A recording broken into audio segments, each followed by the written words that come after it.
To search for recipes in Glazy, just click the Recipes tab. Here I'm searching for glaze, but I can also search for other types.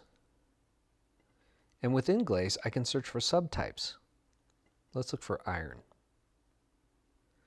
I can specify a temperature, an atmosphere, and I can even choose a color.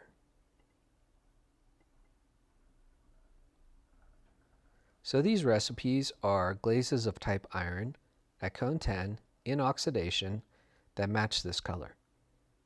I've also specified that recipes must have a photo and must be in production.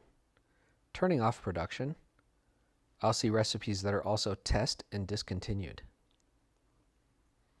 In the advanced panel, I can search for other qualities of a recipe.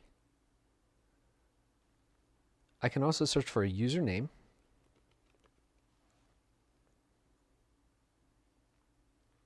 as well as including a material. No recipes found. I can reset the form. Let's try looking for that material again.